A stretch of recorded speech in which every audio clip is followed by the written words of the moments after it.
Hello. Hi everyone. Can you hear me? Yeah. Hello. Hi. Okay, I'm just going to start off by reading a little bit of an introduction, and then we'll launch straight into today's program. To our audience out there, welcome. Thank you for being patient with us. We are running a few minutes late. We had a few technical difficulties, but within Australia, not overseas. Tromarama are here all the way from Indonesia. Well, they're in Indonesia now. Yes, so I apologise that, and thank you to our audience for being patient. We really appreciate it. Okay, so as I was saying, good afternoon, everyone. My name is Stephanie, and I'm from the audience engagement team here at the NGV. And I'll be your host for today's program, NGV Teens, What is Hyperreality with Tromarama? So before we begin, I would like to begin by acknowledging the traditional custodians of the land I'm speaking to you from, the Wurundjeri and the Bunurong people of the Kulin Nation. And I would like to pay my respects to elders past, present and emerging. Now, however, as we are coming to you remotely today, I would also like to acknowledge that many people present in today's talk may also be on the lands of other traditional custodians. And I would like to pay my respects to those communities wherever they are as well. So it's so great to have everyone out there joining us today for this online workshop. This workshop is part of a series where we unpacked concepts from art and design with industry leaders. So today we would love to hear any questions or any comments during the presentation. Please use the chat function, which will be monitoring throughout the talk. My colleague Kayla will be assisting me today and will also be on the chat, so you may hear from her. Please feel free to enter a question in the chat as you think of it. We'll be addressing questions throughout the workshop and also at the end. So I'd like to introduce our speakers for today, Febie, Herbert and Ruddy from Indonesian art collective Tromarama. So welcome, Tromarama. It's wonderful to have you here with us all the way from Indonesia. Hi. I guess, do you want to start off maybe by telling our audience a little bit about yourself and what you do, the kind of art you make? Okay, hello, good afternoon, everyone, and thank you, Steph and NGV for inviting us for this workshop. Yeah, maybe I'm gonna reintroduce. My name is Febie, and then this is Ruddy, and then this is Herbert. So we are Tromarama, and then we formed in 2006 in Bandung, Indonesia. So yeah, it's been how many years right now? Maybe 13, 14 years? 14 years. Yeah, 14 years. So yeah, we started in 2006. So let me share our screen right now. Yeah, we can see that. Yeah. So we met in the art school in Bandung. I'm from printmaking studio and Herbert and Ruddy from the graphic design studio. And then this is our campus looks like. I think there's always something in progress in the middle of our campus itself. The four pictures you could see in here is the activities like we always do in campus every year. It's more kind of like a performance for the graduating senior. Yeah, so like the every new freshman, like the senior like told us how to prepare like the material from the your everyday life, and then you could make a performance for them. And then I think this is kind of like the first, like the starting point, how we learn to acknowledge like materials around us, and then also making some performance in art school, and then start knowing the activities in the art school beside the formal educations. And then yeah, next slides. So for us, we're starting together since 2006, and then the three of us actually met in the music, video music workshops.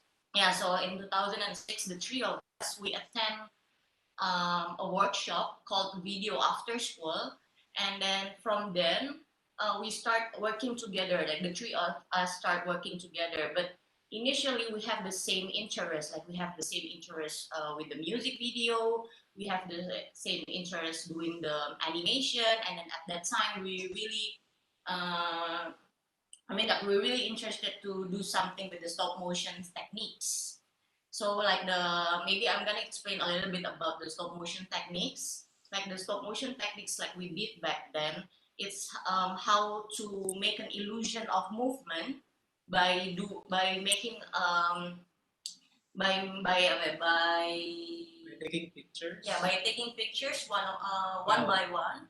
Yeah, one by one of the objects, and then you put kind of like and then you put editing in the and you could do an edit in the software editing, and then make a movement of illusions. So yeah, for I think like for 10 years we've been doing the stop motion techniques as our works. And then move on to the next slide. Because we're talking about the hyperreality now, we want to share a little bit of simulations. So for us, our childhood has been full of game consoles, like from the RPG, like Suikoden, and then maybe some games like driving car simulators. And then also like in the 90s, they're starting to have a trend like in the game you can make your own avatar as a player. So I think that's the first interaction like we did to a game based on like in more kind of like a simulated situations. And then in that kind of game, it gives us an opportunity to create our own characters. Like we could be somebody else in this new world. And then I think back in the 90s, in my childhood, like one game that left a huge mark was Tamagotchi. You could see on the kind of the fourth images on your screen, like the Tamagotchi is kind of like a small machine, but they have kind of like a virtual animal inside of it. And then you need to nurture them, you need to give them loves, and then you need to taking care of them. Otherwise, they will get angry, or maybe in the worst case, like they will die. But I think that's the first, maybe not the first, but the interaction with the something that we called kind of like a digital creatures at that time. So yeah, and then next to move on to another slide. Back then in 2014, I have these conversations with my mother because we see games as a forms of simulations. And then I think the three of us from the younger generation,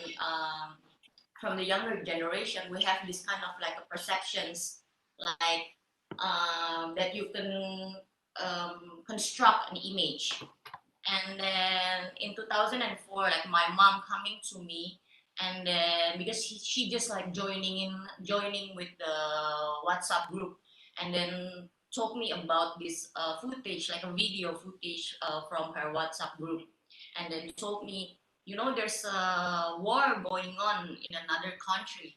And then when I saw the footage, and then when I look closely, actually it's not a real footage of a war going on, but actually it's a 30-second footage of a video. Sorry, it's a war gaming. So it's a footage of the 30 seconds of a war gaming, but it's but like the movement and then the texture of the games like really detailed. So I could see like why my mom thinking it was a real war happening. But and then I told her like, Mom, this is not the truth. And then my mom kept telling me, no, it was the truth because somebody sent it to me, and then it happens.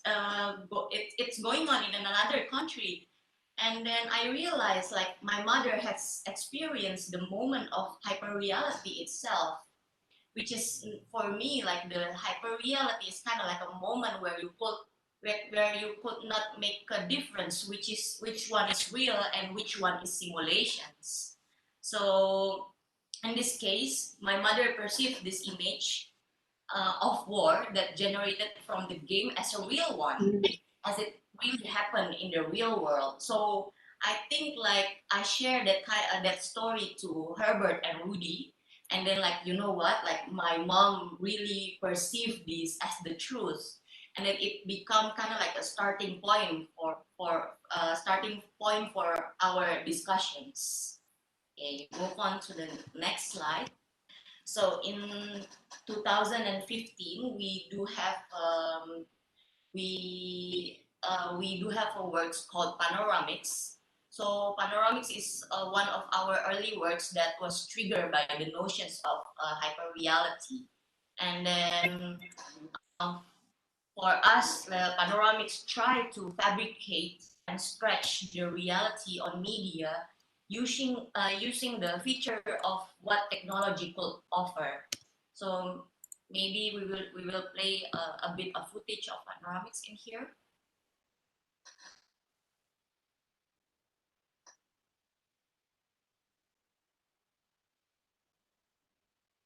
So yeah, this is a documentations how the video would work in a space. Okay. So yeah,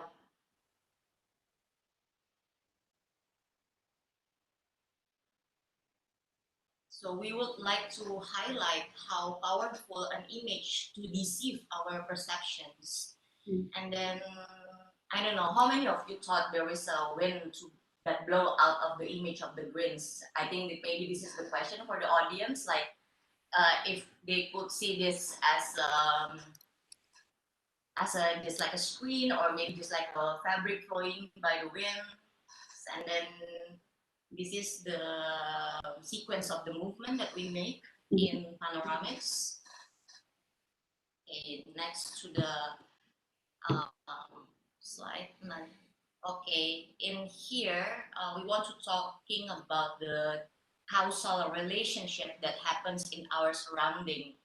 I think that we usually take it for granted into the digital worlds. I think if we look at this image where coconut tree being moved by the wind, we wonder how our perception perceive these similar situations if we redraw these situations into a digital media such as TV monitor, or video projection.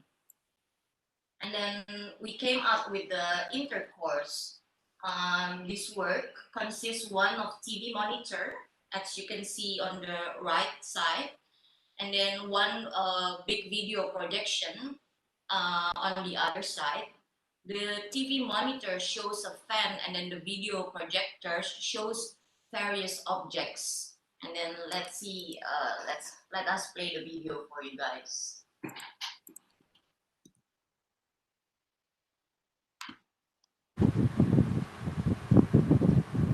So as you can see, like the TV on the right side, the fan is turning on, and then it causes a little bit movement at the big projections.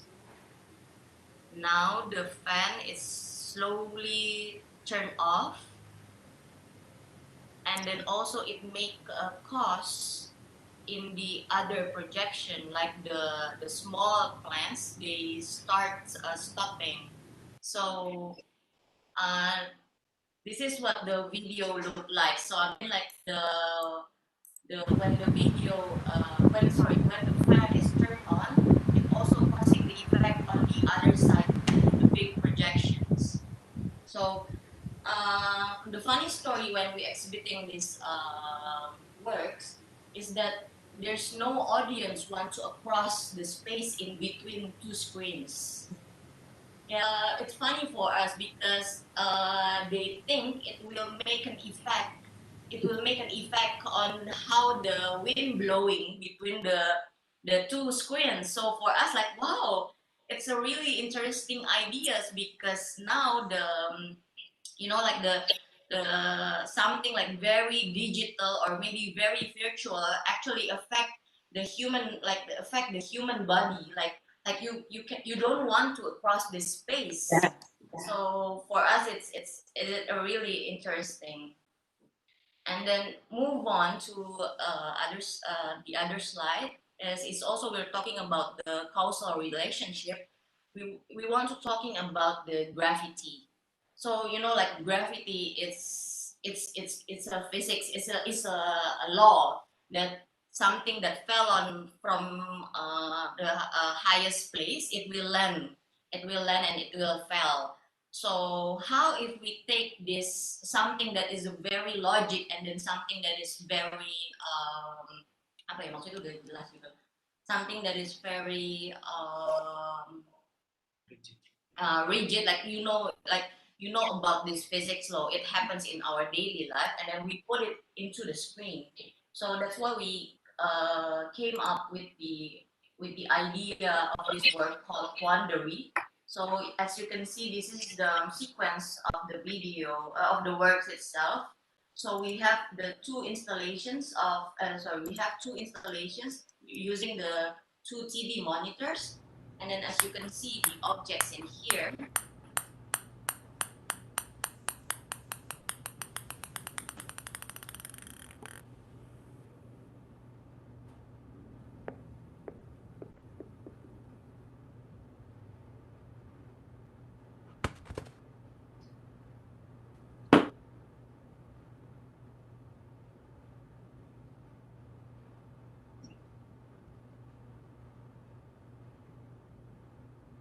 So I'm always telling people, like, for me, like this video is most unsatisfying video for me, because you know when people saw this installation, I mean,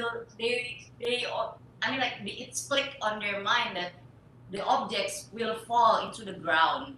But in here, we are playing with the timing. We're playing with different setting or different objects, and then maybe in the several minutes after they're watching this video, they will understand. You know, this is a different setting. The table is different. The background is different. But why I could still feel the correlation between those two videos. So yeah, for me, like the quandary, because we want to playing with something that is very rigid, which is a gravity. So we try to reconstruct that mechanisms into the screens, and then move on to the other slide is phototropisms. And also phototropism is a causal relationship that we see every day. The phototropism is the one of the knowledge that I learned from the science book, but I never watched it personally. The phototropism is a movement made by plants while they're seeing the sunlight. They will moving towards the sun to grow. So for us, this is really nice because it's also biological law that you cannot play with it. I mean, like it's given to us, and then from that we make this work called Transitivity in 2016, talking about this nature law, and then talking about and then maybe talking about the nature itself. As we could see, this is the sequence from the video, and then right now we're gonna play the video.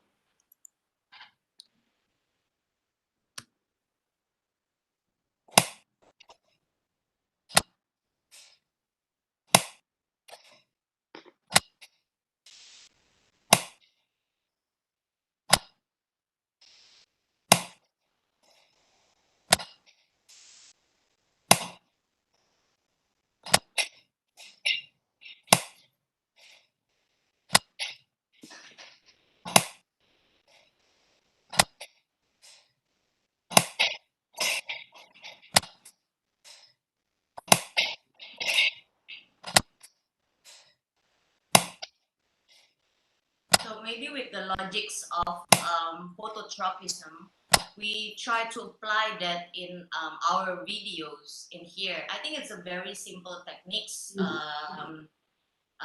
working with this video, but we want to connect like the idea when you're watching a screen or a TV or monitors, that actually like you could have the resemblance with your real life, but you know that all this image was constructed, but you could feel the resemblance in your real life with the phototropism's logics. Okay, now we move on into the. Sorry, Phoebe, can I just jump in with a question there? So how long would a video like this take you to make, from maybe the idea to the finished project? From ideas, maybe because the three of us, like, because the hard part being in the collective is the discussions. I mean, like, sometimes the discussions take us maybe like 3 months, or maybe if we got lucky, we have it in like 1 week. Yeah, so it depends, but actually, like, the discussions process is take a really long time. It's longer to discuss rather than to execute the idea sometimes. Yeah. And do you Like take weeks. Do you find when you're working in a collective as well, because I think this is when we've been doing other team programs throughout the year, something that's come up a lot is collaboration and working together. I mean, do you find that sometimes like you have really very different ideas, or do you find that you're often in agreement? What's a tip that you have for collaborating together? I think we do have both. Sometimes like the three of us having kind of like the really different ideas, like the three of us. But sometimes like the three of us automatically like we click with each other ideas. But maybe that's why the discussion process takes so long, because like you have like this three perspective from a really different personality, and then how together that ideas become ones, like how to package like one ideas become one, but it really represents like the three of us. Yeah, I think.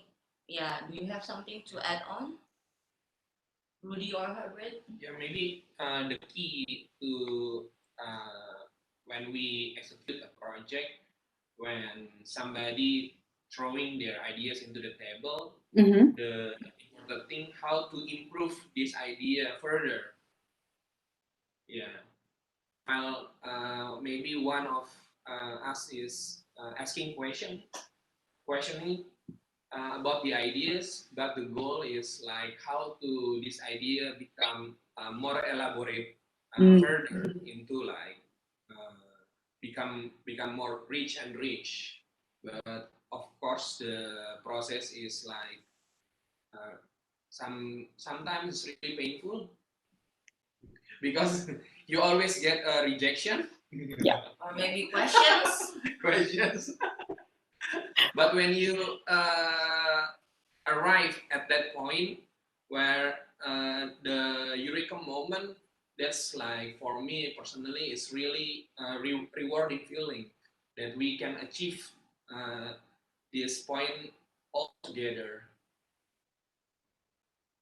Yeah, absolutely. I think that's a really good tip about, being okay to have people asking you questions and accepting those questions and really listening to the people that you're working with. Yeah, because I think like like as an artist, like we know that something, if you make something, you have to have some kind of like knowledge of about your ideas, and then maybe the consciousness about why you're choosing this kind of like material or maybe like colors, and then based on that, like the material preference for me is very personal. I think like what red means to me, it's different how Ruddy perceives reds. I mean, like red as a color. So I think we need to make that kind of like understanding, like if we know what red's for Phoebe or Herbert or Ruddy, so we need to make like a new understanding what is red for Tromarama. I think more something like that. No, that makes sense. So it's more about your artistic identity as a group as opposed to your kind of individual identity. Yeah, the funny thing is sometimes we forgot who initially come up with the idea because the discussion is so long. So yeah, it yeah, I agree what you said. Like it's the individual is not the the main character. So Tromarama is a is a new character by itself. Mm. After the discussions, what happens next in the timeline? After discussions, there is a sketch. So the discussion sometimes without the sketch. Mm-hmm. So after the discussion, there is a sketch and also another discussion about the sketch. And then, yeah, I think it's an endless discussion. But usually after the discussions, it will be a sketch. And then if we make a video, it will be a storyboard. And then after the storyboard, it's become we start to hunting for the place to shoot or maybe the material what we want to use. It's more like after the discussion, sketch, storyboard. It's more kind of like a research process for the work. Yeah, and so this one, for this particular work here, how long do you think that probably took to make? In transcriptivity, yeah, I think this one is 1 week. Yeah, this is one of the fastest works that we did, I think. Yeah. This is actually the technique we use stop motion animation with this video, but this is for me personally the simplest one stop motion animation that we apply to our work. Yeah. Or maybe because why is this the fastest? Because we took only like 1 week to do this because in the exhibition before in 2015 we have kind of like 6 months to discuss for the panoramics exhibitions. So I think this is because this is after the panoramics discussion, so that's why it's faster than before. Yeah. Yeah. And this worked for me because everyone watching at home, this was exhibited in the NGV, I think up until very recently. And it was in one of the corridors, but this work forever will always mark, I guess, kind of the passage of time for me because it was on my way into the building and my way out of the building. So I always heard the click, click, and to me it was like start of the day, finish the end of the day. So it means probably a little bit something a bit different to me. Okay. That's a really nice placement. Anyway, I'll let you keep going, but thank you for that insight. Okay, let's move on to the penguins enclosure. So yeah, for example, like these ideas. I mean, like we visited this penguin enclosure at Jakarta Aquarium at 2006, but we just realized and then start making the work about it in 2018. So, for example, this took us like 2 years to discuss about this material and then to do the research about it. So maybe I'm gonna talk a little bit about the penguin enclosure at Jakarta Aquarium. So this is a real life penguin in inside the place called Jakarta Aquarium, and then inside the mall. As you can see in here, there's the penguin itself, the enclosures itself. It's in the restaurant area. So while you're having your lunch or dinner or maybe a coffee, you could see a huge enclosures, like huge penguin enclosures, while you're dining. As you can see there, there's a table and everything, the setup, and then there's a huge enclosures of penguins. So for us, what is really interesting about this enclosure, because at the background of the enclosures, usually you could see like a paintings or drawings about the nature. But in this aquarium, they put a video looping, maybe around like 2 minutes or minutes of waves crashing into the sea. So for us, seeing this enclosure, like we were thinking like how human right now they could force their perspective as a human to an animal, like they force the animal to see the moving images right now. And then of course the other question is what is nature for us nowadays with the advancement of technology and then the advancement of the representations, because yeah, because you could see like there's penguins over there like standing on the fake rocks, as you can see, like Yeah. maybe yeah, and then he just like cleaning himself and then maybe watching the video. Do they understand what kind of video is this, like do they feel the um, the connections between the waves and their original habitat? That's the questions that we want to raise. And then we feel these enclosures like echoes really well with our situations nowadays, like especially during the pandemic time when our life become heavily dominated by the digital screen. I think we have the same resemblance with this penguin right now. Like for maybe less than a year, you stay at home, you just see your screen, and then yeah, maybe we are the same with the penguins right now. And then, yeah, after like 2 years of discussions, we came up with this work called domain. And then this is the still image of the domain. And then, you know that the penguins have this binocular visions that they are sensitive to green color, blue color, and then violet color. So we changed the original color for this video. And then we wonder if how if we put ourselves into this penguin shoes inside the enclosures. Phoebe, Yeah. Phoebe, we can't really hear you over the video. We may need to watch it first. Okay, maybe we just watch first.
Okay. Yeah. In this yeah, can we, yeah. Okay. So this is the installation shots of domain, and then we try to make the the wall projection curve as we really see as we really go to the penguins enclosures at the Jakarta aquariums. And then of course like we apply that those kind of like binocular visions because we assume that this penguin will see penguins this is what penguins saw in everyday lives, like these kind of like colors because they are sensitive with the green, blue, and violet. And then yeah, and then for us, because domains is also connected with the software, and then this software is working real time because the weather data it affected the image, like how the image will be moved, and then what kind of pattern they will move. So it's all connected with the weather data. So we do have this kind of like software that we put inside the works. So all the movements, even the sounds movements it are simultaneously influenced by changes in weather and in weather data such as air temperature, air pressures, and wind speed. And then yeah, we take this data from the weather forecast, and then we put inside the works itself. So yeah, this is how we came up with that pictures of penguins. Phoebe, where is the weather data coming from? Sorry. It's coming from the which website are you using? Yeah, it's an open source website, weather forecast website, and then we pinpoint the weather data from, because this one is shown in Yogyakarta Mm-hmm. in Indonesia, so we choose a specific location for collecting the data, the weather data. Amazing. And what are the sounds? What's the soundscape? The sound is actually a recorded sound from the ambience in the restaurant. So In the restaurant. we recorded that, and then through the software, the sound will be distorted, like it will be stretched. The speed will be stretched, like either it will be very fast or very slow. Yeah, according to the weather data that that was collected at that time. Ah, yeah. I mean, it's interesting what you were saying before, Phoebe, about what are our perceptions in this digital age where we live in? How do we perceive nature now? I mean, for me personally, I feel like this is kind of heightening nature. It's a different experience of nature, but it's kind of heightened things that I didn't know about and that I wouldn't have seen before. Yeah, so it's interesting, that kind of debate, I think. That some people say there's the digital versus the natural world. Where does Tromarama stand on that argument?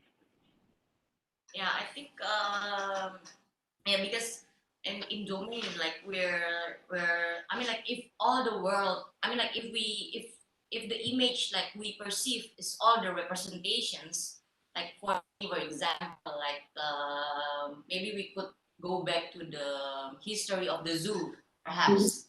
And the history of the zoo is kind of like a representations of the wild nature, right? Yeah. Yeah, and then now the zoo is became kind of like a commodity for entertainment. But if we could, if as a human, if we do have that advancement to connect with the representations that fast, maybe we should see the animals, or maybe we should see the nature from the screen and then leave the nature free, like just like don't touch the nature, like maybe we could maybe in this situation maybe we could work with that, because our daily life is full of watching the screens, watching all these kind of representations, like maybe the traditional representations like zoo or something like that. Maybe we could hands off, and then let them like let the nature be wild again. Maybe something like that. I mean, And just put the camera and uh, so you can see the animals. yeah, and just like put the camera, and then you could like interact with the really real time wildlife, but the wild like stay free, and then yeah, maybe that's the extreme part. But I think that's the advancements of how we think as a humans towards technology. I mean, we could absorb all of these informations. Yeah. And I'm seeing a lot of similarities. I kind of see the influence of this work on Solaris, which is the work that you have in NGV Triennial now. Is this work based? I mean, is it a source of inspiration for Solaris? Yeah. I think this is one of the inspirations of Solaris. Yeah, and then yeah, in Solaris we also have there's the this is like a Kakaban Island. Maybe I will explain about a little bit about Kakaban Island in East Borneo, Indonesia. And then this is the island which become the departure point for making Solaris. So yeah, originally Takaban is a prehistoric lake. It's a prehistoric lake, and then the lake is trapped seawater mixed up with the rainwater. So it become a habitat for millions of jellyfish. But they are all stingless because there are no predators inside the lake. So with the absence of the ocean predators, the jellyfish no longer needed its natural defense mechanisms. So therefore, the stings evolves to be very weak that it couldn't harm others. And then for us, and one type of jellyfish even shows an interesting behavior by living upside down in order to host microalgae to live on its body. So when we dive into the lake, we could see that there's an alga, kind of like stick to its tentacles. Mm-hmm. Yeah, stick to its tentacles. And then this alga provides nutrients and oxygens for the jellyfish. And then in return, it gets carbon dioxide and protections from its host.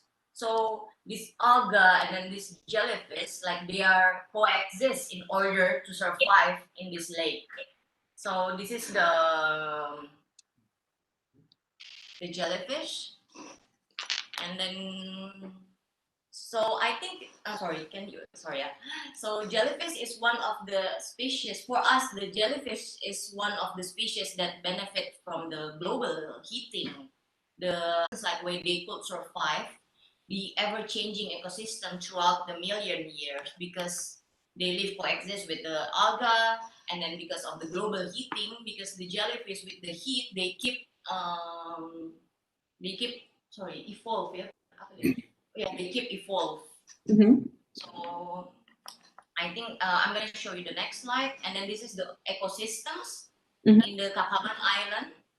The lake is surrounded by coral, but all dead corals because the positions of the corals now is on the land.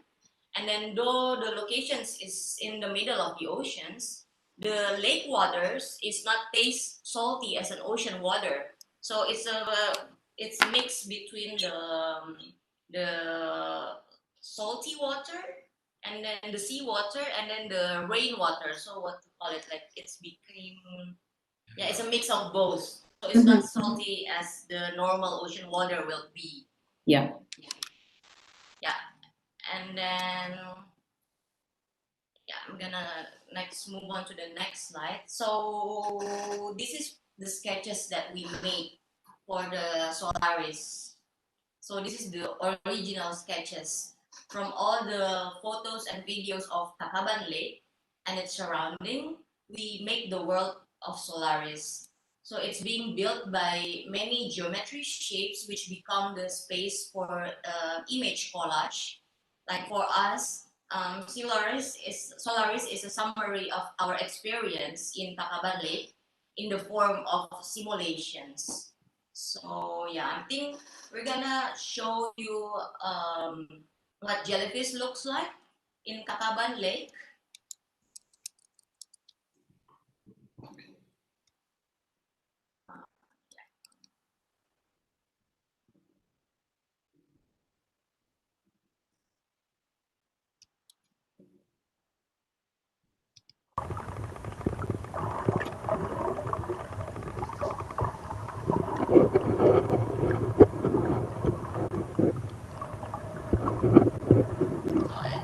So as you can see on the background, there's thousands of jellyfish inside the lake, and then there's kind of like several types of jellyfish.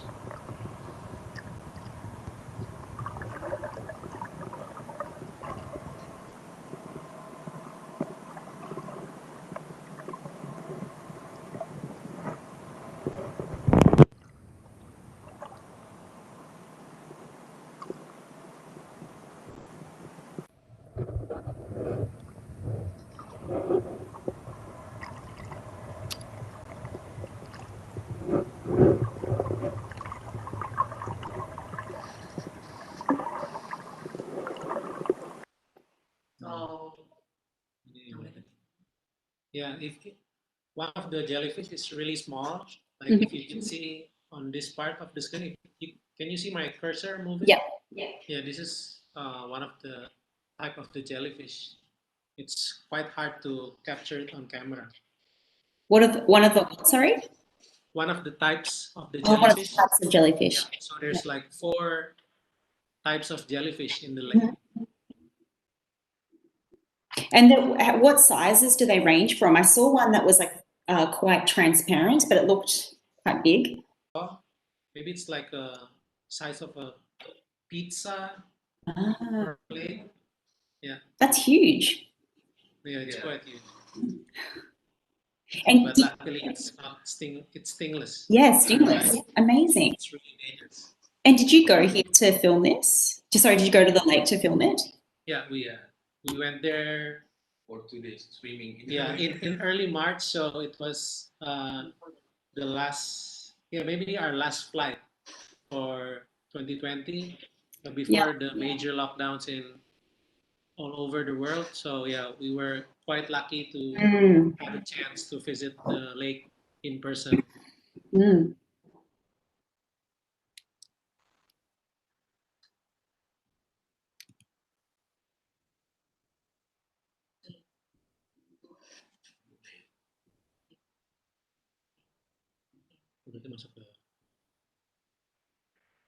So yeah, from that sketches and then from that research trips, we come up with the Solaris. And then I'm gonna show you the screen recording of Solaris because the work's similar to a multiplayer online game platform where the weather data such as temperature, wind speed, and wind directions, also UV index, cloud cover, and precipitations become the players. So all the players in Solaris, because the Solaris is a multiplayer game because we built Solaris in the software, in the game engine software. So the player in this game is all the weather data. And then this data will be in charge for any camera movement or sound or color transformation that will occur inside the game. So basically, when you saw Solaris, we think like you, as an audience, you cannot see you cannot see the similarity between each scene because all of the scene in here they are changing affected by the weather. Yeah, and then the data, the weather data, we take it from the Takaban Islands. So yeah, we're gonna show you the script recording that we did. Mm-hmm.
Okay, so that would be the end of our presentations. Thank you for listening. So if you have any question or talk, please do share with us. We will be really happy to answer all the questions. Yeah, thank you, everyone. So now, everyone, we're going to move on to the art making component of today's workshop, where Tromarama are going to be showing you how to make a hyper landscape. It's quite a quick activity, but it's a really great one for you to continue on in your own time as well. So it gives you that nice foundation. You'll just need to grab your mobile phone and if you have one or a parent's or someone else's, in your household, and just a selection of random objects. So they can really be anything you like. Tromarama will show you a few things that they've used too, or face mask, anything really you can use. We all have here in Australia, well, in Melbourne especially, we always have our face masks on hand. Okay, thank you, Stephanie. Yeah, so we reach our final part of the program today. So after getting to know what is hyperreality through our artworks, we would like to invite all of you to create your own hyperreality moment. So the title of this workshop is Hyper Landscape. So we will play around with how our mind perceives the relationship between space and objects.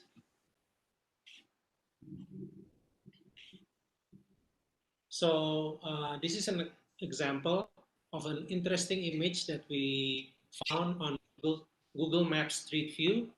So have you encountered something like this? So in the middle of the picture, you could see like two legs moving without the body. So yeah, we could see something like this. It could be categorized as an error, or we could call it like a glitch. But we could also see this from an artistic point of view. So today we will try to create this hyper landscape together. So yeah, like Stephanie just said, like the tools are very simple. You just need your smartphone. It could be iPhone or Android. But the important thing is we need a functioning camera. So, and the second one you need is like the daily objects that you could find that is available around you. But if you couldn't decide what objects to use, you can even use your own hands as the objects. So if you go to your camera on the phone, if you're using iPhone, you can choose the pano settings. If you're using Android, you could use the panorama setting.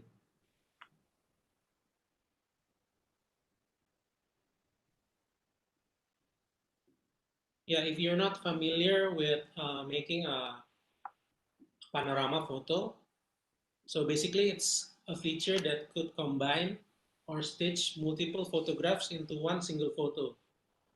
Usually it's used to capture like a really long landscape or even like a indoor situation, maybe like a stage or something, but it couldn't fit only in one capture of a camera. So uh, so basically you could hold your so basically you could hold your phone on your hand, and then you can hold the other object like on your other hand. So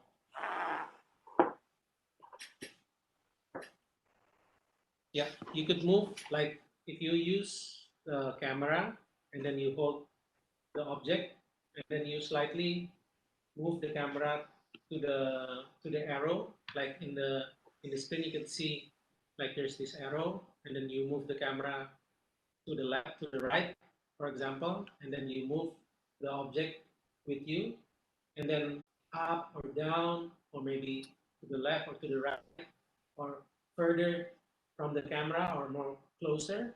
So yeah, it's really yeah, you could really experiment on the process. So for example, this is some examples that we already did earlier. So using the, if you're not familiar what object is this is like a mosquito bracket. Oh, Yeah. I thought it, In tropical places like Indonesia, like you have this. I thought it was a tennis racket. This is an electrified racket for mosquito. So we use the racket as an object, and then you could like extend you say the stick of the racket. Like it could be very long, Mm-hmm. and this one we use like a garden hose, and then try to move it, yeah, experimentally, like trying to move it into different directions. And this one is one of my favorites. By using this technique, I could create like a very long arm. So yeah, it's it. And the last one is, this one is not for mosquito. This is a plastic toy racket. Great. So everyone watching at home, we would love to see what you make. We'd love to see your hyper landscapes. You can post them on or post them at NGV Melbourne. We'd love to see them. You're also welcome to send them into the NGV just via email, and my colleague Kayla will just put the email address in the chat bar now for everyone. Ruddy, do you have some ideas? So say if people have made their hyper landscape, any ideas what they could do with the image that they create next? Could you turn it into a film or something like that? Yeah, sure. So if you already maybe master this technique, like maybe if you try it like for 30 times or more, like maybe you could get the sense for what kind of image that you could create. Maybe if you want to take it to the next level, you could maybe do this like a stop motion animation, like a simple stop motion animation. Like if you could, like for example, the hands, maybe you could like move it up and down, like the final like the long hands, you could maybe move it up and down or left and right.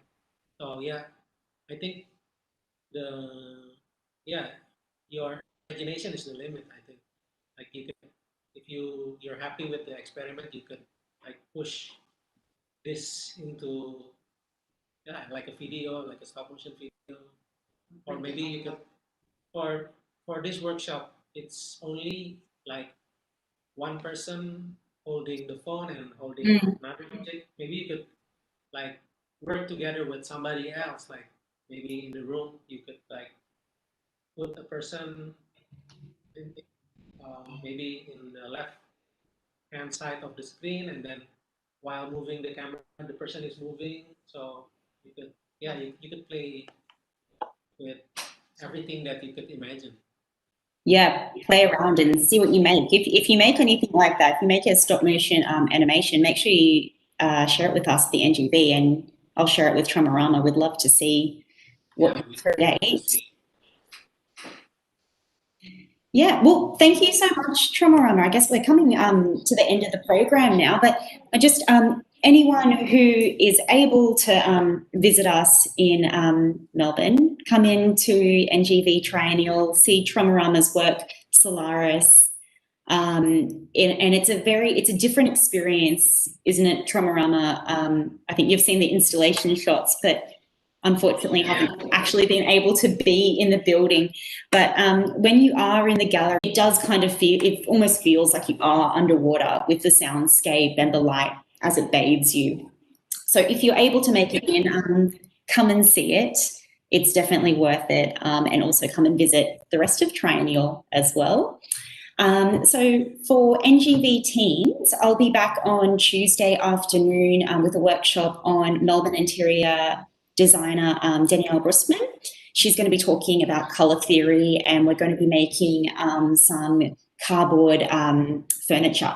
So come along then. So from me, I'm just going to say thank you, Tromarama. It was lovely to have you with us and to hear about your perspective and what's inspired your work. And thank you for unpacking that idea of hyperreality. It seems that we can grasp it a little bit more. Well, at least I can. I hope everyone at home has found it enjoyable.